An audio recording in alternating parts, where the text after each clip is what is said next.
राधे कृष्ण आप सभी को। आज आपको सुनाऊंगी करवा चौथ की पौराणिक कथा और साथ ही गणेश जी की कहानी भी सुनाऊंगी। एक समय की बात है, एक साहूकार के 7 बेटे और एक बेटी थी। साहूकारनी ने कार्तिक माह के कृष्ण पक्ष की चतुर्थी तिथि को अपनी 7 बहुओं और बेटी के साथ करवा चौथ का व्रत रखा। जब उस साहूकारनी के 7 बेटे खाना खाने के लिए बैठे तो अपनी बहन से भी कहने लगे कि आजा बहन खाना खा ले। बहन कहने लगी कि नहीं भैया, मैं अभी नहीं खा सकती, मेरा तो व्रत है और मैं तो चांद जब निकलेगा तो चांद को अर्घ्य देकर उसी के बाद खाना खाऊंगी। 7 भैया अपनी बहन से बहुत ज़्यादा प्यार करते थे। वो अपनी बहन के बिना खाना खा ही नहीं पाते थे और बहन का चेहरा भी उतरा हुआ था क्योंकि व्रत था बहन का। वो अपनी बहन को भूख से व्याकुल देख नहीं पाए। अब उन भाइयों ने क्या तरकीब लगाई। नगर के पास एक पहाड़ी थी, उस पहाड़ी पर एक दीपक जला के रख दिया और उसके आगे चलनी रख दी और अपनी बहन से कहने लगे कि बहन बहन देखो चांद निकल आया, बहन तुम्हें ना जल्दी से अपना व्रत खोल लो। ये बात सुनकर बहन भागी भागी अपनी भाभीियों के पास गई। भाभीियों से कहने लगी कि भाभी भाभी चांद निकल आया, आ जाओ चलो अर्घ्य देते हैं और व्रत खोलते हैं। उसकी बात सुनकर भाभियाँ कहने लगी कि बाई जी ये हमारा चांद नहीं निकला, हमारा चांद निकलने में तो अभी टाइम है, आपका ही चांद निकला होगा। अब बहन तो हो रही थी भूख से बहुत ज़्यादा व्याकुल हो रही थी। उसने उसी चांद को अर्घ्य दिया और खाना खाने बैठ गई। जैसे ही उसने पहला निवाला तोड़ा तो उसे छींक आ गई। जैसे ही दूसरा निवाला तोड़ा तो उसमें बाल निकल आया। फिर तीसरा निवाला तोड़ा तो उसके ससुराल से खबर आ गई कि तुम्हारा पति बहुत ज़्यादा बीमार है, जैसी भी बैठी हो जैसी भी हालत में हो तुरंत घर पर वापस आ जाओ। ऐसे सुन के माँ जल्दी जल्दी बेटी को विदा करने की तैयारी करने लगी। जब बेटी का बक्सा बांधने लगी, बेटी के कपड़े निकाले तो बार बार कभी सफ़ेद कपड़े निकल के आए, कभी काले कपड़े निकल के आए। अब माँ बहुत ज़्यादा घबरा गई।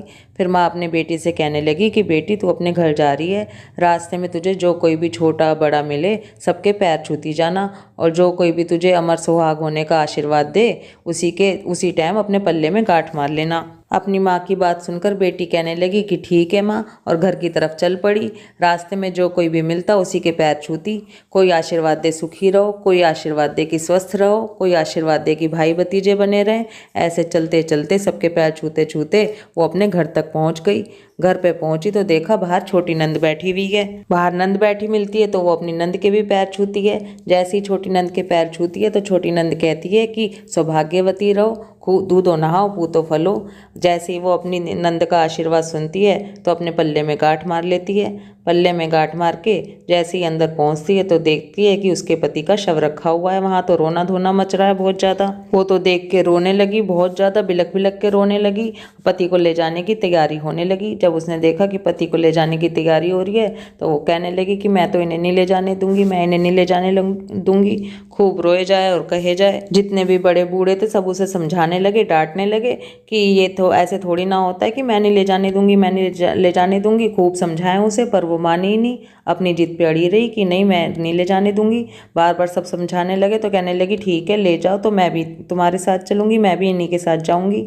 सबने फिर समझाया उसे खूब, फिर भी नहीं मानी। तो सब बड़े बूढ़े कहने लगे कि चलो दुख की मारी है, ले चलते हैं इसे भी साथ में। जैसे ही सब लोगों के साथ शमशान घाट पहुंची, उसके पति को जलाने की तैयारी होने लगी।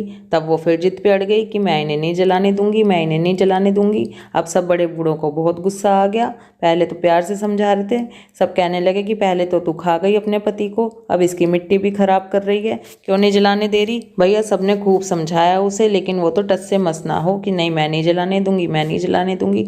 तो भैया सब लोगों ने यही निर्णय लिया कि नहीं मान रही तो क्या कर सकते हैं, इसकी भी झोपड़ी यहीं पर डाल दो, देख लेगी अपने आप जैसे भी करेगी। सबने वहीं पर उसकी झोपड़ी डाल दी और वो अपने पति के शव को लेके वहीं पर ही रहने लग गई। वो सारे दिन अपने पति के पास ही बैठी रहती, रोजाना अपने पति की साफ सफाई करती और वहीं पर ही बैठी रहती। और जब भी चौथ का व्रत आता तो चौथ का व्रत रखती। जो उसकी छोटी ननद थी वो रोजाना दिन में 2 बार उसके लिए खाना लेके आती थी। हर चौथ का व्रत रखने लगी। जब चांद निकलता तो चांद को अर्घ देती। हर चौथ पे चौथ माता आती और कहती करवा ले अमर सुहागन करवा ले, भाइयों की प्यारी बहन करवा ले।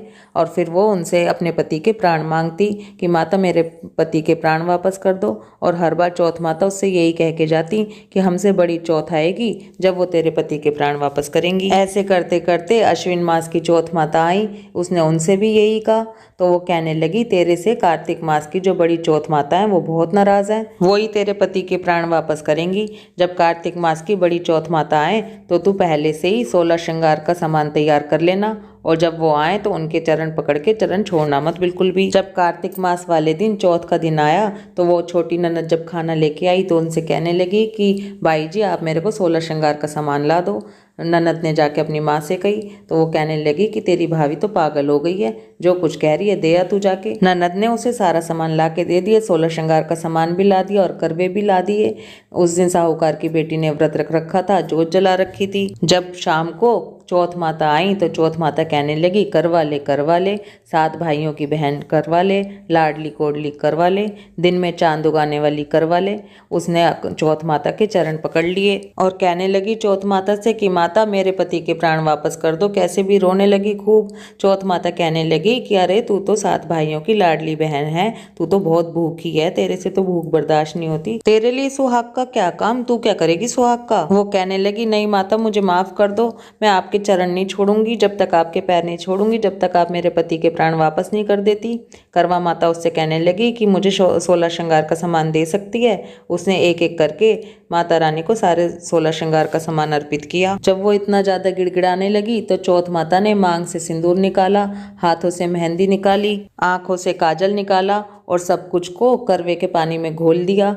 करवे के पानी में घोल के अपनी छोटी उंगली से चौथ माता ने उसके पति के ऊपर छींटे दिए। जैसे ही छींटे दिए उसका पति तो उठ गया, जाग गया। जैसे ही उसका पति जीवित हो गया चौथ माता खूब आशीर्वाद दे के जाने लग गई। जाते जाते उसकी झोपड़ी में लात मार गई, उसकी झोपड़ी झट से महल बन गई। जब शाम हुई तो छोटी ननद खाना लेके आई। खाना लेके आई तो देखने लगी अरे भाभी की झोपड़ी की जगह तो ये महल खड़ा हुआ है। उसने भी जैसे ही अपनी छोटी ननद को देखा तो भागी भागी अपनी ननद के पास आई। कहने लगी कि बाई जी देखो आपके भाई जीवित हो गए, अब जल्दी से जाओ सासू माँ को ये खुशखबरी सुनाओ। ननद भागी भागी माँ के पास गई और माँ के पास जाके कहने लगी माँ देखो भाई जिंदा हो गया। उसकी माँ कहने लगी कि भाभी के साथ साथ मुझे लग रहा है तेरा भी दिमाग खराब हो गया। वो कहने लगी ना नहीं माँ जल्दी से चल के देखो भाई तो सच में जीवित हो गया। जब उसे पता चला कि भाई तो सच्ची में ही जीवित हो गया तब पूरा परिवार गाजे बाजे के साथ बेटा बहू को लिवाने के लिए गए। जाते ही बहू ने अपनी सास के पैर छुए, सास ने भी बहू को गले से लगा लिया। बहू कहने लगी कि माँ जी देखो आपके बेटे जीवित हो गए। सासू कहने लगी कि मैंने तो इसे 1 साल पहले ही विदा कर दिया था, ये तो बेटा तेरे भाग से ही जीवित हुआ है। सब जने खूब राजी खुशी त्योहार मनाने लगे। हे चौथ माता जैसे आपने पहले उस लड़की के साथ किया ऐसे किसी के साथ मत करना, और जैसे बाद में उसे अमर सुहाग का वरदान दिया ऐसे ही हर कहानी कहते सुनते हुंकारा भरते सबको अमर सुहाग का वरदान देना। बोलो चौथ माता की जय, गणेश भगवान की। कोई भी कहानी कहने के बाद हमें गणेश जी की कहानी ज़रूर सुननी चाहिए, तो अब सुनते हैं गणेश जी की कहानी। एक बार की बात है, एक बुढ़िया थी, वो गणेश जी की पूजा किया करती थी। रोजाना मिट्टी के गणेश जी बनाती। तो एक बार राजा अपना वहाँ पर महल बनवा रहा था। बुढ़िया उनके पास जाकर कहने लगी जो वहाँ पर काम कर रहे थे मजदूरों से कि भाई मेरे भी पत्थर के गणेश जी बना दो। वो लोग कहने लगे अरे जा बुढ़िया, जब तक हम तेरे गणेश जी बनाएंगे तब तक तो हमारी दीवार खड़ी हो जाएगी 4। वो रोती रोती चली गई वहाँ से।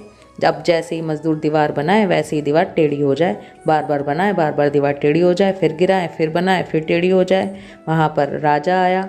राजा कहने लगा क्यों भाई आज तुमने कुछ भी काम नहीं किया, सुबह से एक दीवार भी खड़ी नहीं की। तब उन मजदूरों ने सारी राजा से कहने लगे कि ऐसे ऐसे एक बुढ़िया आई थी, हमसे गणेश जी बनाने को कह रही थी, हमने मना कर दिया और जब से वो गई है जब से ऐसे ही हो रहा है कि दीवार बन ही नहीं रही। राजा ने कहा कि कहीं से भी उस बुढ़िया को ढूंढ के लाओ। मजदूर उस बुढ़िया को ढूंढ के लाए। तब राजा ने उनसे माफ़ी मांगी। बुढ़िया से कहने लगा कि माँ जी हम तुम्हारे गणेश जी के, मैं तुम्हारा मंदिर भी बनवा दूंगा। उसने गणेश जी बनवाए पत्थर के, बहुत सुंदर सा मंदिर बनवाया। उसके बाद मजदूर जब महल की तैयारी करने लगे तो एक ही बारी में इतना सुंदर महल बन के तैयार हो गया। राजा ने पूरे नगर में ढिंडोरा पिटवा दिया कि हर कोई गणेश जी की पूजा करे। बुढ़िया को भी राजा ने खूब धन संपत्ति दी। हे गणेश भगवान, जैसे आपने उस बुढ़िया पर कृपा करी ऐसे ही सब पे कृपा करना। बोलो गणेश भगवान की जय। राधे कृष्णा।